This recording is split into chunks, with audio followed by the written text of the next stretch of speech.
دوست عزیزمون سیاوش شعر قشنگی فرستاده که بابتش خیلی تشکر میکنیم.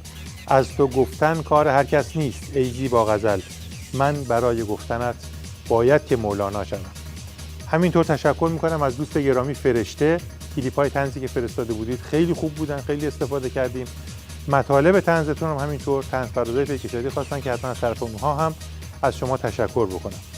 فرامرز محمودی شعر قشنگی رو که به مناسبت 16 آذر برامون فرستاده بودی به دست‌اندرکارانش رسوندیم. رضا جوادی طنزهای خوب خیلی قابل استفاده بودن. سیامک عزیز لغتنامه طنز فوق‌العاده بود. اسفند سپاهانی از مطالب استفاده کردیم هم برای پیک شادی و هم سایر برنامه‌ها. همینطور تشکر میکنم از دوستان هنرمندمون ناصر نجفی، مصطفی، اوستا، زوبین قشقایی، بادبان، دوستی با نام مستعار گوهر مراد، دیوید مؤید، بهرام از تبریز و آدریان به خاطر همه شعرها و کاریکاتورها و قطعات طنزی که برامون فرستادید.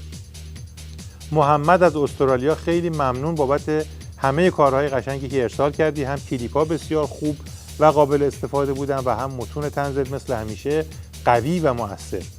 صالح و ابوالفضل عزیز بابت مطالبی که فرستاده بودین تشکر میکنم. متقابلا عید قربان رو هم به شما تبریک میگم. حامد نوروزی خیلی خوشحالیم که بیننده پیک شادی هستی. نکات و راهنمایی‌هات بسیار مفید بودن، چشم رعایت میکنیم. ناصر احمدی مثل همیشه مطالبت خیلی جالب بودن. در برنامه امشب هم بخشش رو استفاده کردیم که حتما متوجه شدی.